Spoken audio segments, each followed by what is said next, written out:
Bagi masyarakat Jawa, Nyi Roro Kidul adalah sosok yang sangat ditakuti sekaligus dihormati hingga sekarang.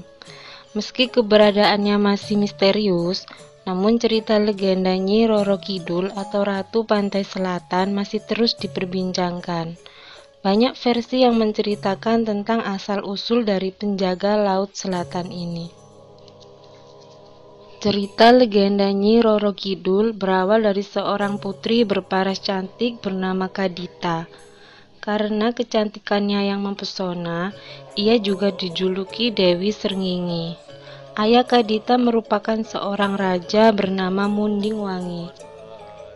Memiliki anak berparas cantik seperti Kadita nyatanya tak membuat Munding Wangi bahagia.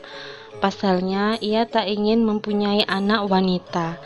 Sampai akhirnya Munding Wangi menikah lagi dengan Dewi Mutiara. Hasilnya, ia dikaruniai seorang putra dan langsung membuat Munding Wangi bahagia tak kepalang. Meskipun begitu, rasa sayang Munding Wangi kepada Kadita tetap tidak akan luntur.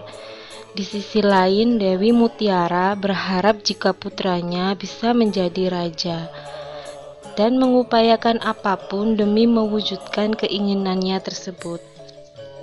Bahkan ia pernah mengusir Kadita keluar kerajaan yang membuat Raja Munding Wangi murka. Tentunya Raja Munding Wangi tak akan membiarkan siapapun menyakiti putri cantiknya. Namun, Dewi Mutiara tak hilang akal dan terus mencoba mengusir Kadita. Esoknya, Dewi Mutiara mengutus seorang dukun untuk mengutuk Kadita menjadi penuh kudis. Waktu Kadita terjaga, dia menyadari seluruh tubuhnya sudah berbau busuk yang membuat dirinya menangis histeris. Mendengar kabar tersebut, Raja sangat terpukul dan sedih. Ia memanggil tabib dan orang pintar untuk menyembuhkan penyakit Kadita. Sayangnya, cara tersebut tak berhasil. Raja yang menyadari jika putrinya itu sakit tak wajar, akhirnya mengutus putrinya untuk keluar dari kerajaan dan menghindari gunjingan di semua. Dalam perjalanannya selama 7 hari 7 malam, Kadita tiba di Samudra Selatan. Ia memandang lautan yang sangat jernih dan bersih.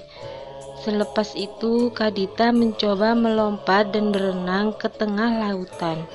Ajaibnya, saat tubuhnya terkena air samudra, kudisnya sedikit demi sedikit hilang dan dirinya menjadi cantik kembali, bahkan lebih cantik dari sebelumnya.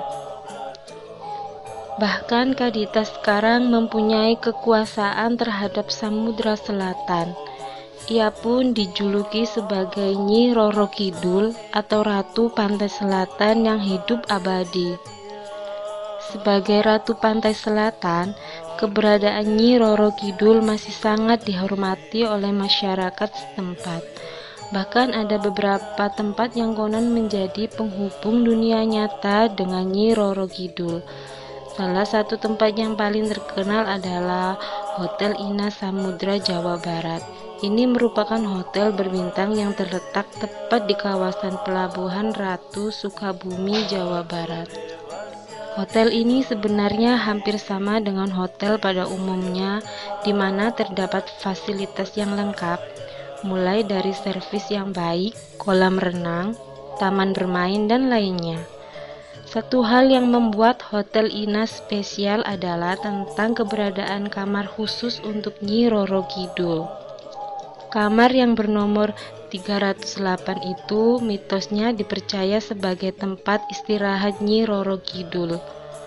Selain Hotel Ina, beberapa tempat yang konon jadi penghubung ke dunia Nyi Roro Kidul adalah Pantai Pelabuhan Ratu, Pantai Parangtritis, Pantai Sembukan, Keraton Surakarta Hadiningrat, dan Vihara Kalyanamita.